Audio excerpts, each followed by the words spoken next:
This is the Miller Lite Cowboys Hour, supported by Albertsons and brought to you by Miller Lite, the only beer of the Cowboys. It's Miller time. Albertsons in Tom Thumb, the official supermarket and pharmacy of the Dallas Cowboys. Lucchese, the official bootmaker of the Dallas Cowboys. Blockchain.com. Make your crypto play today. Buffalo Wild Wings. And by Omni Hotels and Resorts, the official hotel of the Dallas Cowboys. It's Victory Monday! Now, your hosts, Nicole Hutchison and Brad Sham. Welcome, everybody, to the Cowboys Hour. All right, first of all, can everybody hear? Good, okay. Oh, look what you did. Very nice. Second of all, it's Victory Monday.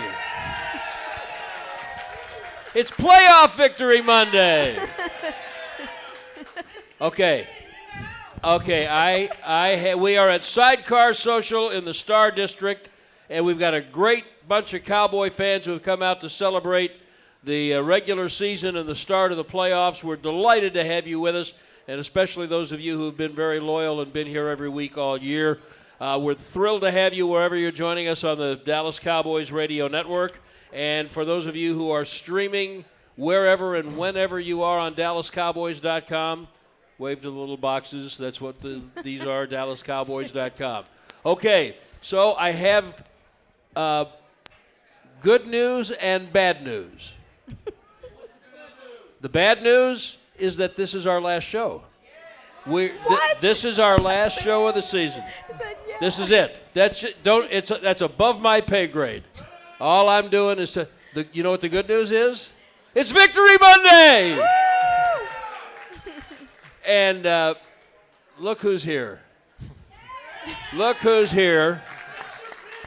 And for those of you listening, that applause was just for Nicole. No, it wasn't. Now we have not even yet introduced the NFL's leading interceptor, Pro Bowl cornerback DaRon Bland. How about that? Thank you for spending some time with us tonight. No problem. Thank you for having me. This is your to get up here publicly in front of an audience, and this is probably your favorite thing in the world to do, isn't it? I wish. Nah, it's not. I'm getting warmed up to it. I'm just not used to just being center of attention like big crowds and stuff. So. Have you started to kind of learn how to be that center of attention? I mean, you're Mr. Pick Six himself. I mean, you just gotta just grow into it. It's not something you just gonna get just like. All right. Well, we're gonna get into all of that. That's just fair warning to you, because I like you. You're a nice young man. We're gonna get into all that. Mm-hmm. But first of all, let's just talk a little bit about what happened yesterday and through the season, and then look forward a little bit. You had a couple of games that didn't go the way your team wanted. Yesterday very much did. Do you feel like, and granted your experience is limited, do you feel like whatever the hiccups were in early December, can you get rid of all of those with one good game like Washington? You said you would get rid of them all after. Yeah, I mean, whatever was not going well in Buffalo and Miami, do you think you can get over those with one really good? Plus what you did well against Detroit. I mean, we're always trying to get better. That's always our thing. We can't always just dictate off one game to how good we gotten. And now we've gotten to the playoffs. Now it's one game, so that's our Super Bowl right there. Each day, each week. We just can't really just trying to just say like we're not just trying to just look on like what we keep doing and stuff like that. We're just trying to just keep just getting better and better. What the experience you had last year, winning a game, losing a game, how do you think that helps you, just DaRon, mentally and emotionally prepare for what's coming up? Winning the game, losing the game, just to me, it just feels like football. At the end of the day, you're not always gonna get the best games out there every day. So just having a mindset just to take it day by day in the game, just week by week. I'm going to ask you to move that microphone down just a shade so it can be a little closer, and then move it in toward your mouth a little bit. Yeah. We don't want to miss a syllable, okay? Thank you. How would you describe the year you just had?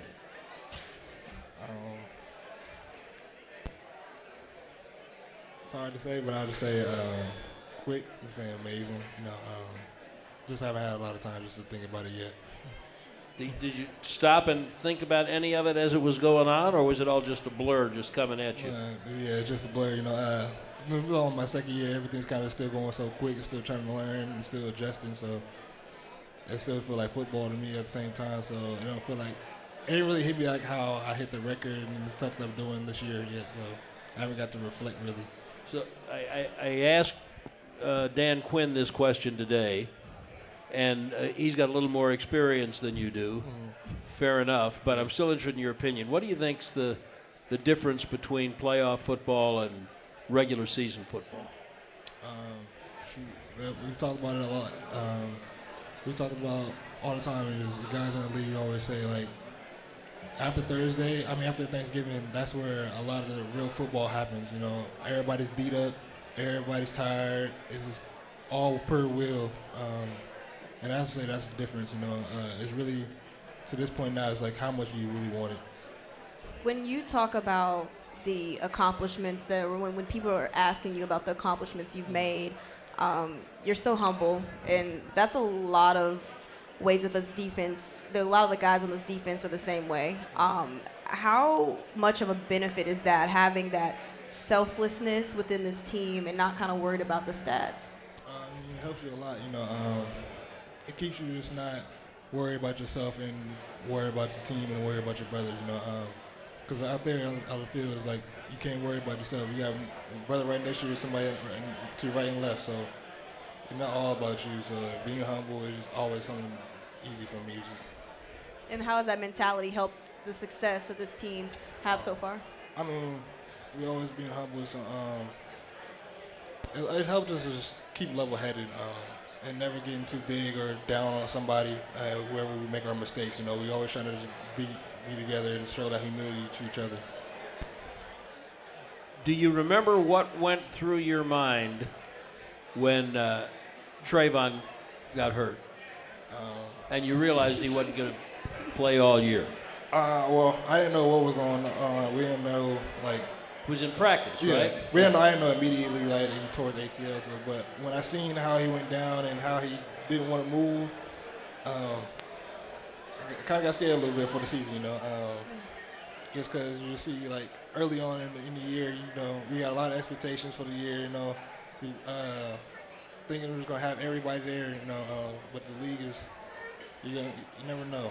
But when that happened, we didn't know. So it was crazy how we, like, just going from there and being here now, how we overcome that. Actually, I would say then the longer you play in this league, you'll realize you do know, and that is that no team gets out unscathed. Yeah. Someone's going down somewhere. Mm-hmm. So you see him get hurt in practice, and you think, this isn't good. This is not what we planned on. Okay, now here's the word. It's an ACL. He's done for the year. Now what are you thinking? Now me, because originally I was doing nickel, so I had to flip my whole mindset just from that week. He got hurt on Thursday, I think, that week. And then just having like 2 more days just to prepare and like flip my mindset just to go outside and from a nickel mindset. What was the transition like, having to play from inside to outside? It was, for me, it was just like the views and a lot of stuff is going by. At nickel, there's a lot more action because you're in the box a lot, so, and you still got to cover. So like that different view and having to do all those different jobs, that was different for me. But playing receiver helped you as far as playing outside, right? Yeah. Playing corner. Mm-hmm. How much have you seen that kind of benefit you now that the season has kind of progressed? I always said that has benefited me just from when I was little, just doing both sides. My dad always told me, like, you never could learn just one position. And try to just be versatile. So that inside versus outside, I want to get back to that in a minute, but I'm really interested in letting. I've always said we've been doing this show a long time, and I've always said my favorite part of it is giving these very enthusiastic, loyal fans an opportunity to know you guys as three-dimensional human beings. Because if no one ever has any interaction with you, you're a number on a shirt, a guy with a head in a cage running around. But there's real flesh and blood, living, breathing human beings under all that. And I think that's what people really love getting an opportunity to know. So you're thinking immediately about, oh, I've been working in the slot, now I got to move outside. And at some point in that first couple of weeks, my guess is maybe sitting all by yourself or just whenever that you had to think, oh wait, this part's on me now. I've got to do more than I was planning on doing. I was going to do my best anyway, but I got to do more now. Did you have that thought at any point? I had that thought a little bit, but I would say last year prepared me for this year before. When Jordan Lewis got hurt. Yes. Okay, yes, so like, say more about that. Yeah, just like when Jordan Lewis got hurt the year before that, I know the type of player he was and what he meant to our team. He was a vet, and just how I knew when I come in that role, I can't act like a rookie no more and just try to learn, try to take that command, try to lead at the same time. And then just knowing how to just step up. So when Trey went down, I knew I had to step up, and then I knew what Trey was. He was a ball hawk, and guys get the ball. So I just knew I had to do that too. So if you could have an out-of-body experience and be kind of looking in the huddle, in the locker room, in the meeting rooms, even in the games at DaRon, do you think you would look at that person and say, oh, he's got a little more swag now? He's got a little something extra in his step now that he didn't have before. I'll say yeah, a little bit, a little branching it out a little bit more, showing what I can do. And are you a goal-setting guy? Oh yeah, write them down. Always got to be a goal-setting guy, just with anything. But I mean, do you write for football? You write them down? Yeah. And I had to adjust them a little bit a lot of times. I bet. No, I bet. Like how many before the season started? How many things did you write down? Probably not much. It's like maybe 4 or 5. 4 or 5. Where on that list was lead the league in interceptions? Oh, that was at the top because last year I was tied. I think it was second or third. It was at the top of your list? Yeah. Oh, wow. Yeah, that's one of the things. Also, I got a ball hog on my team like Trey, so I'm always trying to beat him and try to beat his record of what he did with 11. So I got the 9. So still trying to. By the way, do you recognize how rare 11 or even 9 interceptions is? Have you looked at that? Nah, to me it just don't feel rare. It just feel like something that I just be doing. Just just reading my instinct, just going off stuff I read. I mean, off the film. So it doesn't feel like a real surprise to me. So when you're making goals, do you also visualize? Yeah. So you not only wrote down my number 1 goal is to lead the league in interceptions, but did you see yourself doing that? Oh yeah. Every time I be writing down my goals, sometimes I be in the house by myself, just playing around, acting out what I'll be doing in games and stuff. So I always just do that little stuff just to keep that vision of myself just doing it. All right. So where on the list was setting an all-time record for pick sixes in a season? That wasn't on the list for this year. That wasn't on the list, but every time I got closer, and when I got the 3 and got the team record, I was like, why not just go for just 2 more One more would have had time to tie me for the league record, so why not get 2 more to try to break it? So that's when I started writing down more and more. What has Al Harris kind of told you now that you've accomplished so many things? NFL's leading interception leader, pick 6 leader. What has kind of Al Harris, his message to you been? Really just saying like what you're doing is special. You know, I know he knows how I am, but he knows right now I'm not gonna be able to just reflect on it and look on it. But he lets me know just like you're doing what you should be doing and you're doing a great job. All right, one more thing, and then we'll take our first break. When you made that list, where was the Pro Bowl on the list? Oh, Pro Bowl? Either the second or third. It was in the top 3. But it was on the list. Yeah. Okay. Yeah. You have great visions for yourself. Mm-hmm. This is encouraging to know. We're at Sidecar Social on the Cowboys Hour, our last Cowboys Hour of the season on Victory Monday. Hey. Is it church? It's Victory Monday. There we go. There we go. DaRon Bland is our guest. We'll be right back.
To the Miller Lite Cowboys Hour, supported by Albertsons. And welcome back to the Cowboys Hour. We're at Sidecar Social in the Star District. It's Victory Monday. Playoff Victory Monday. The Packers are coming Sunday afternoon. With Nicole Hutchison, I'm Brad Sham. Our very special guest, Pro Bowl cornerback DaRon Bland. And who else gets to be part of this extravaganza, Nicole? Albertsons. When it comes time to shop for tailgate favorites, go to Albertsons and Tom Thumb. Get 10% off your groceries every Dallas Cowboys game day when you wear your Cowboys jersey. Albertsons and Tom Thumb, the official supermarket and pharmacy of the Dallas Cowboys. All right, we've got some more things to talk about with our special guest, DaRon Bland. We'll have some audience questions for DaRon a little bit later on. I know you've been asked this a dozen times at least. Can you put into words how many ways Stephon Gilmore has helped you? It's actually hard to put into words. He's like just always been there. He's like somebody you just gravitate to. So it's always easy to just talk to him. He always trying to help you in all kinds of ways, trying to help you just the way you eat, the way you trying to teach you how to just different types of treatments you could do for your body, and just learning about the game. He has done. A guy like that has done a lot throughout this league. So it's just somebody you always want to get information from. Before the Cowboys acquired him, how much did you know about him? I mean, on the corner, a couple corners, defense players, right. Players. That doesn't mean a California kid knew everything about him. No, I didn't know everything, but I mean, this is just a guy I always watch. I used to watch a lot of guys throughout the league, just trying to get to this point. Still do. He was always one of them. Is there anything that you try to take from his game at all? If not, it's fine. I mean, not too much, but I try to see what I could do in my game with that he had in the game too. So, and just try to just see where how he thinks, and just try to see how I could think, if I could think that way at the same time, just throughout the game. Okay. How do you view the game coming up Sunday, the Green Bay game? I mean, it's another stop. You got to go through the Super Bowl, so that's how I see it. Was that on your list? Super Bowl, is that on your list? Oh, that's always on the list. In the league, there's not a lot of people that get that chance just to even make it there. So that getting to the Super Bowl, a lot of people are going to even get that in their career. So. I'm curious, what's the fourth thing that was on your list? You said 4 things, right? You said 4 or 5. So I'm curious. Oh, can you tell us? Super Bowl's on the list, though. Okay, wait. He named Super 3. Bowl, Pro Bowl. Yes. Lead the league in interceptions. Yes. We're missing 2. What's the last 2? After that, it was kind of adjusting. But my biggest goal was just kind of stacking off of last year. That's because I just didn't know where to start my second year off from there. So, that was just my main goal, kind of just starting off and just get more than 5, or just try to beat Trey again or something, stuff like that. Having just little competitions, fun competitions. Okay. I want to go back then to some of last year. We were talking before Nicole asked you about moving from inside to outside, and most of us around here, you'll forgive us, we don't follow Fresno football very closely. So for a lot of folks, the first glimpse of DaRon Bland we had was in training camp, and you're playing mostly in the slot. And when Jordan got hurt, or he'd get a little breather in camp, and you'd move outside. And I remember asking some coaches and scouts, how is his skill set one that he could play? They said, no, he's played outside all his life. He's never done this before. Yeah. He's always been outside. Yeah. So tell us a little bit about that. Yeah, it's actually funny, I feel like a lot of people actually get that misconception, just because I played in the slot all last year. I ain't never played in the slot ever in my life until last year, so it was a big adjustment.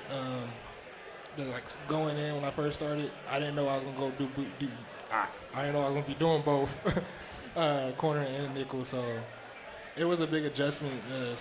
Getting that type of different views and still learning about the league. For sometimes, I'm not gonna lie, it was like I felt like I wasn't good for the nickel position, so sometimes it was real rough, just learning. But started getting the hang of it and see what happened last year. So When you look back on it, like when you're, I'm looking at a TV screen with Gilly up there being interviewed. when you're that guy, been around 10, 12 years and made a bunch of Pro Bowls, and some young cornerback comes in and reporters are asking you about, your career and how did you get to this spot. Do you think that you will think back on, well, when they first told me to play nickel, I didn't know if I could. I don't even know if I was going to have a job. I mean, yeah, I think I'll be able to do that, just to give back to the younger guys, just to give them that knowledge when I get to the older years. So that's always the goal, try to get to 10 plus. A lot of people don't even get to that, get past 5 or 3. So just be able to just be that vet and just be able to pour into younger guys after me. Is there anything about the skill set of playing inside that can do anything to help you when you move back out to what's your more natural position? Honestly, help me understand just the movement, a lot of movement in the league now, a lot of motions and everything. It helped me just kind of be able to control my eyes and know the defense better actually, and just know where my help and everything's coming from. With knowing that you can play inside or outside, I know you're more comfortable with playing outside, but which do you prefer? Honestly, I don't care. Anything on the field, I always it's actually funny because a lot of before I got drafted, I used to get mad at people who say I'm just a corner. And no, I'm a DB. I feel like I could play corner, safety, nickel. So I always feel like I could be comfortable once I learn anything. I feel like that's the beauty of this Dan Quinn defense is that a lot of guys can play anywhere. I mean, Marquise Bell, look at him playing linebacker for the first year, right? That's crazy. Just what's been, I guess, how cool and unique is that to have so many guys that you can plug in anywhere on this defense? I mean, you don't really see that a lot, especially from this offseason. We didn't lose many guys, we didn't sign too many guys either. So you don't really see that around the league. So just to have that type of guys in the room. Your room is special, so you know how the type of work you want to put in for the team and everything for the year. So it's been good so far, and we're going to try to keep it going. Well, your ball skills are such that if someday they came to you and said, you know what, we've really got a hole at free safety. We really need you at safety. Would you be comfortable? I've been making my little jokes every time. Is that right? I be telling Al sometimes, let me get in the post. Now, how about tackling? Because that is a hallmark of this defense. Some days it's good, some days it's not, some days it's both, all at the same time. How do you learn to be a consistently good tackler? That's always just like my will. My dad always tried to teach me to just be aggressive in football. And in this defense and Dan Quinn's defense and just being around the league, you're not gonna run away from you're not gonna be able to run away from contact at all. So you gonna either make a tackle or not. And we're gonna keep going all game how some teams do it. So you gonna nut up or not? Nicole mentioned you were You're a mascot. You were a receiver. Yep. I threw it out there. I was like, I talked to DaRon earlier this season, and he mentioned that he was the mascot for his dad's Pop Warner team. Just take us through that. How was that? It was fun. I would just enjoy just being around. Wait, what was the nickname? What was the team? It was but that's the 49ers. 49ers. Okay. Yeah. So were you dressed up like a San Francisco 49ers? Yeah, basically. With the little goal, with the little pickaxe and the little hat. Did you wear that? No. Okay. Just had the uniform. So what was your game day mascot outfit? Just the jersey. Okay. Just because I always loved to be around the game, from just a young age. Anytime you see me, I was always doing some type of sports, having a ball in my hand, anything. Football, basketball, you can name it. But when I just gravitated from football just so easily, watching my dad do it, watching my dad just play, coach, and just seeing the players, they're all most of them were like big brothers. So, and everybody was almost, I knew them. So. Yeah. I always want to try to just go and just do whatever they're doing. And even when they had the games, I was playing with other kids outside playing football at the game, and I'm supposed to be watching sometimes. So. Well, we're going to get back to your skill set and how you gravitated to becoming what you are. But first, as soon as Nicole boots up her computer, we're going to remind everyone that. Yes, the show is brought to you by Lucchese, the official bootmaker of the Dallas Cowboys cheerleaders. This is the Cowboys Hour at Sidecar Social in the Star District. DaRon Bland is our special guest. We'll be right back.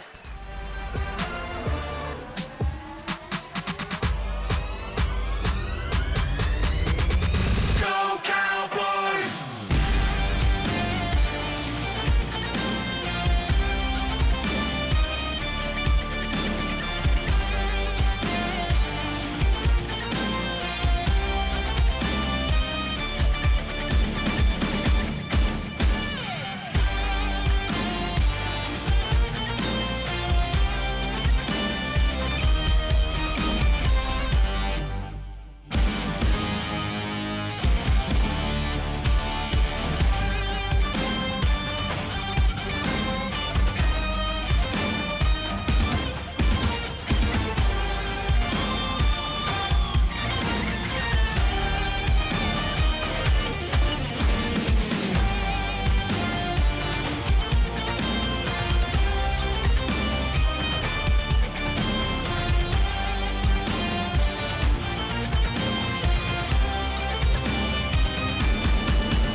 To the Miller Lite Cowboys Hour, supported by Albertsons. Welcome back to the Cowboys Hour on Victory Monday, playoff Victory Monday. I'm Brad Sham with Nicole Hutchison, our special guest, Cowboys Pro Bowl cornerback DaRon Bland. And, well, you guys got like real blasé all of a sudden. I'd be remiss, this being our last show, if I didn't mention what a great spot Sidecar Social has been. Come see it in the Star District. We're sitting up here, and you cannot literally turn your head and not see a football game and a hockey game and golf going on at once. And the food's great and the service is terrific. So thank you to the folks at Sidecar Social. We appreciate it. And similarly, Ivan and Paul and Jess are the people who keep us on the air. Thank you guys. What a yeoman's job that you do every day for us, and we very much appreciate it.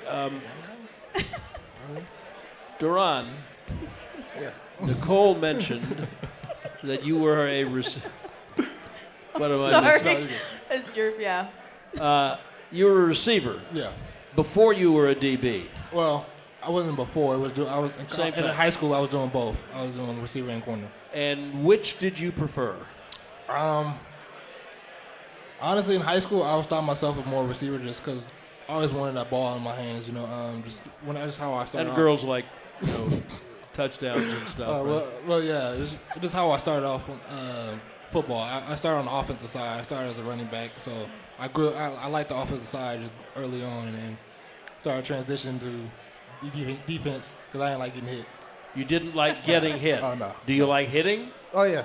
Okay. It's fine. Okay, good. I'd rather hit than get hit. So. How long I can envision you like walking by Mike McCarthy on the practice field and say, "Hey, by the way, coach, don't forget I've got some skills. If you ever want to run something I got you. different, I got you. I can do more than one thing." Mm-hmm.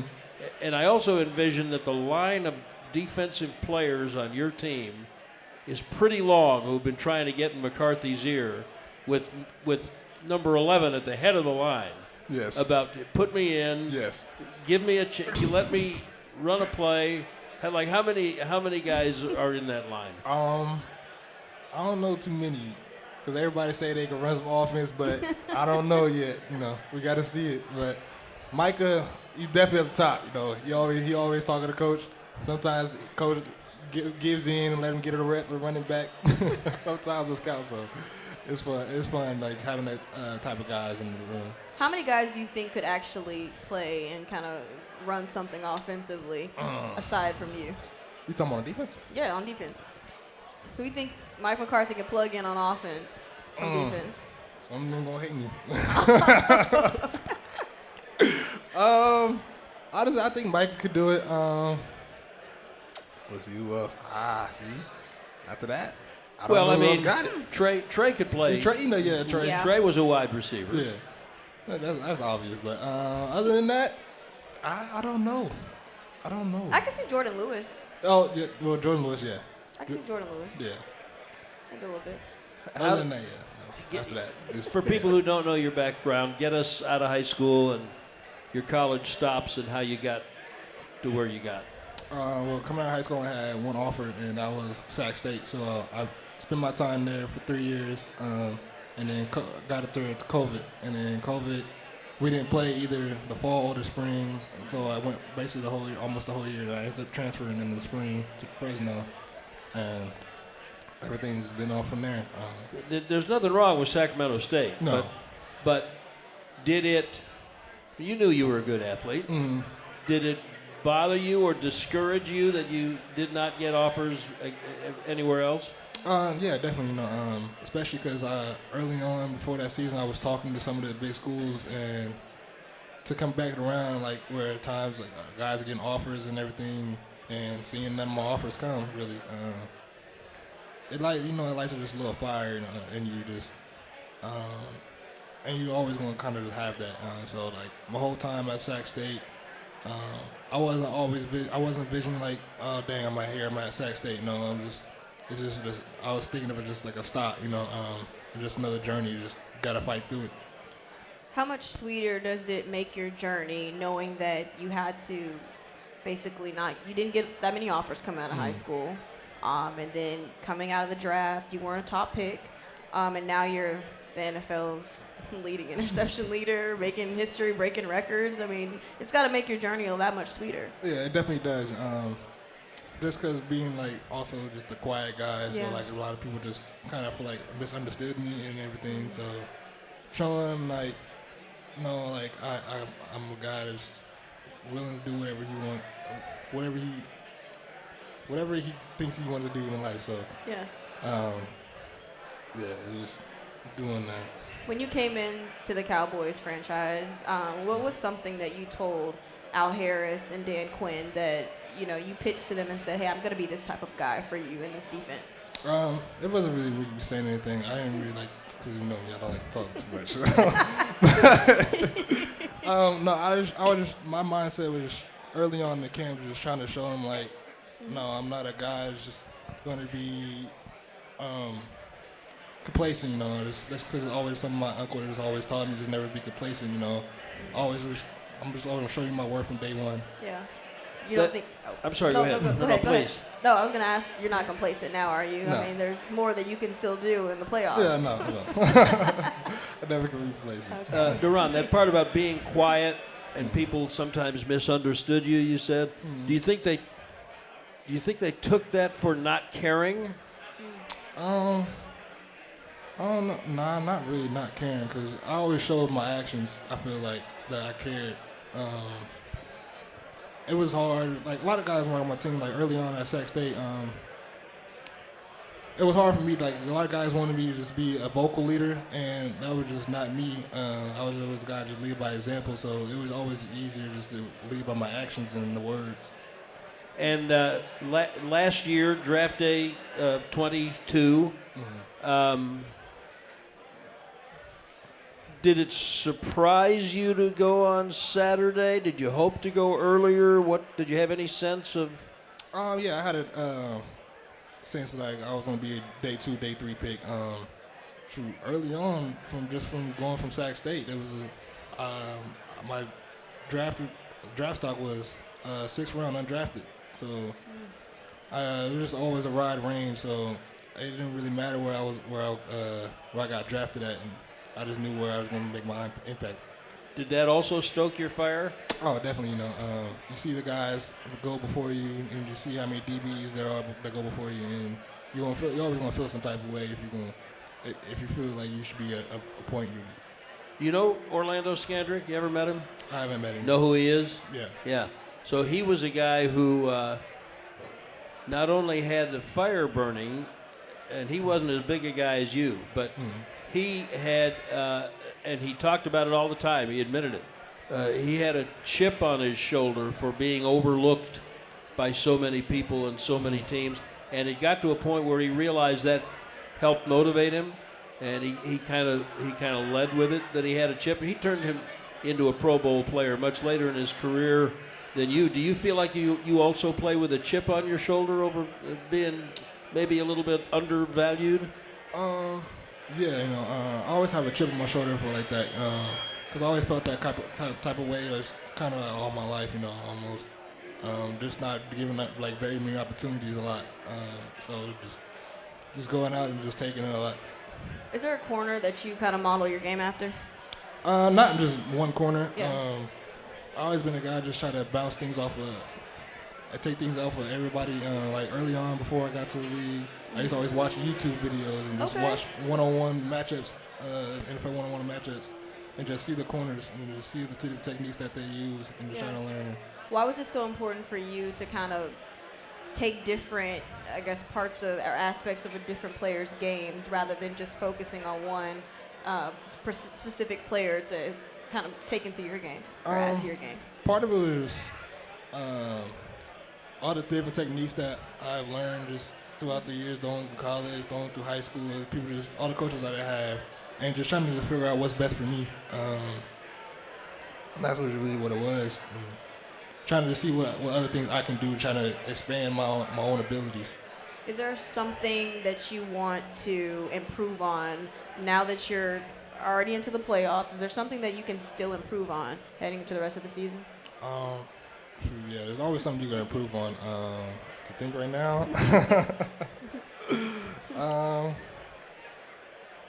you know, I'm always gonna say tackling. You know, my tackling is not always gonna be perfect. You know, I always can work on it. Okay. DaRon Bland is our guest on our final Cowboys Hour of the year. We're at Sidecar Social at the Star District in Frisco, and we are also brought to you by. Well, we said all three of them, but we'll say it again. Did you do Papa John's? Yep, we did all. No, we didn't. There we it's go. It's good. And I haven't lasted this long by being a pretty face. Honey, trust me. It's big, it's good, and it's only for Cowboys fans. The Cowboys special from the Cowboys and Papa John's. A large one-topping pizza for only $9.99. Order today. Better ingredients, better pizza. Papa John's, the official pizza of the Dallas Cowboys. Now we have, and we'll be right back with your questions and more of DaRon Bland when we return. Hey, Cowboys fans, when you clear.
to the Miller Lite Cowboys Hour, supported by Albertsons.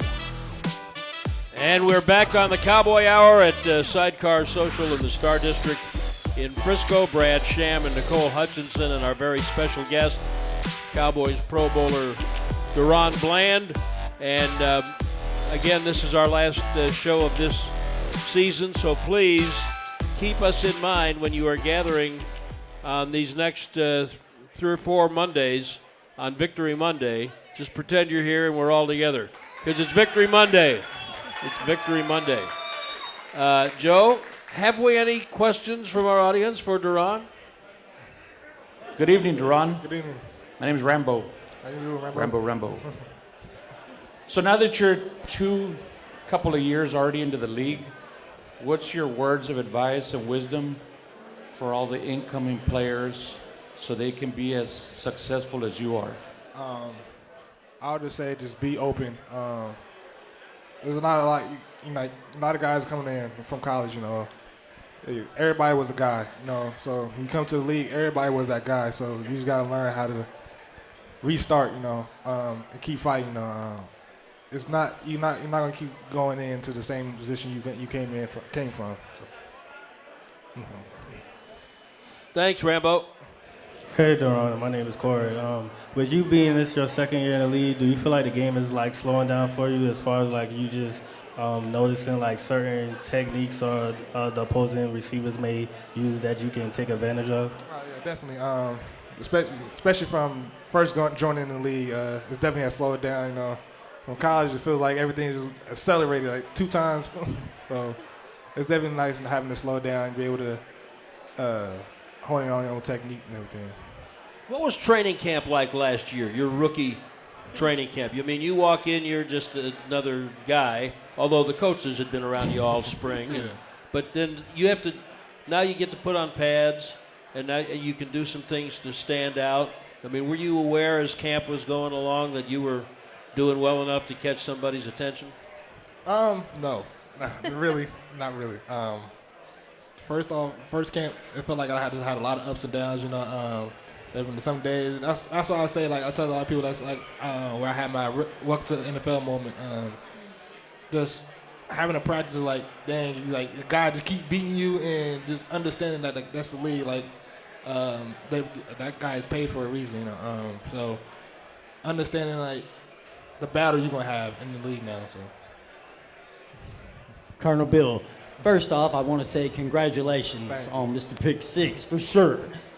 Next, I've been in conversations with Dwight Bland.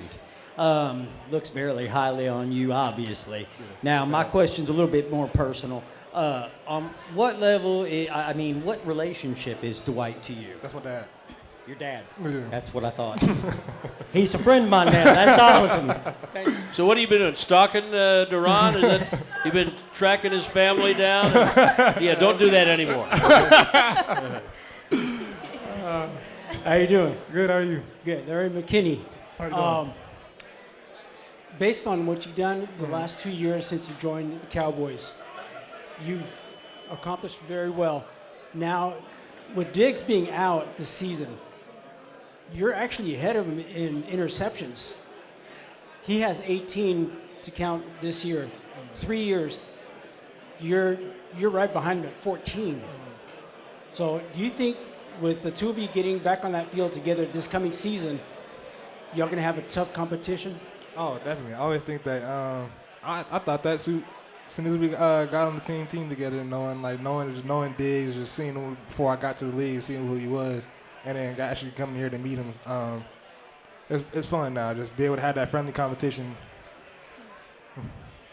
And have you thought at all about? I'm not trying to hustle Gilly out the door. He's one of my very favorites, and he knows that. Mm. And I hope they make a deal and bring him back and all that. He gets a professional now. It's economics. But I remember at one point saying during a game on the radio, you'd made another play, maybe another pick 6, and I said to Babe Laufenberg, my broadcast partner, I said, can you imagine having Bland and Diggs on the corners for like 10 years? He said, oh, I hadn't even thought about that. Have you thought about that? No. I mean, shoot, this is last year. I mean, from the beginning of the season, what I was thinking about is how special of a defense, the corner room was. Just having Gilly, me, and Diggs. I was just trying to see what we could do like this year. That's what I was mostly looking for. And I haven't really thought about just how me and Diggs just be able to just the ball hawks. That everybody's been saying now. So. Trayvon's actually been in the locker room this whole season and been around the guys. What have those conversations been like now that he's seen you blossom into this amazing corner in the NFL? I mean, it ain't too much, It's kind of like just check in, like, what's up, bro? You doing good? And always saying, congratulating, Okay. Trying to make sure you always doing good on the street, me and everything. So. Okay. How has he helped you? Yeah, a lot, just. He's like another guy, just give you the confidence, to believe in yourself and what you're doing. Like when the times he comes to the games, he's able to be at the games, he's still giving you tips on how other guys are and how he used to play them and everything. So, I'll help with that. It amazes people all the time to find out that not all football players are football fans. Some guys like to play, they don't really want to watch, they don't care about anything else. You strike me as a football fan. Not too much. Not too much? Not too much. Never, because, just even early on as a kid, I was never, a kid that was just into the team or anything. I was always more so in the players and never, really, watching the games. So I like watching, this solo cut up with just one-on-one of one guy and go from there. So when you're a kid watching cut-ups of individual players, you don't get much of a sense of situational football or how coverages work together as a team. When did you develop that? The experience in football, and that's something you're going to have to learn. Just how football is, you have to play football, a coach that's not going to put you on the field just if you don't know there's a situation in the game. So you're just going to have to learn that just on the fly, or a good coach is always going to teach you that.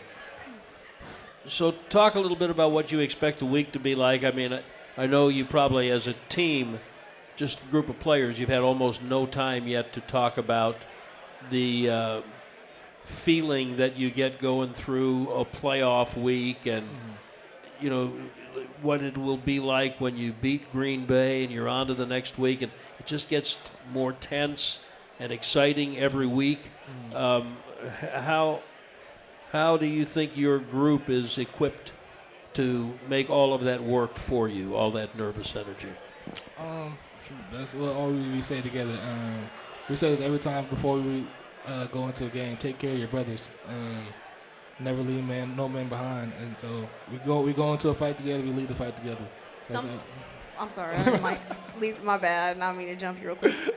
Mike McCarthy today had actually said that everyone kind of knows a sense of urgency heading into the playoffs. What do you think the difference, aside from that, is within this team compared to last season heading into the playoffs?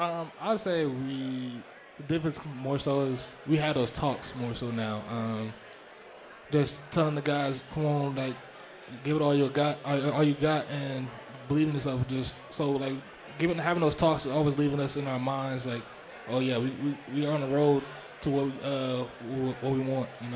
All we gotta do is just keep doing what we want to do and need to do. It's obviously been a special season and is going to continue to be for the team. But can I just say, personally, what a treat it's been to watch you come from Fresno State. Nobody knew who you were, and look at you now. And you're just getting started. Yeah. You're just getting started. DaRon Bland, everyone. Cowboys Pro Bowl cornerback, thank you for your time. Appreciate it. Nicole, thank you. Thank all of you who have been with us all year long. We look forward to being back with you next year. This is the Cowboys Hour. This has been a production of DallasCowboys.com and the Dallas Cowboys Football Club. How about this, Cowboys?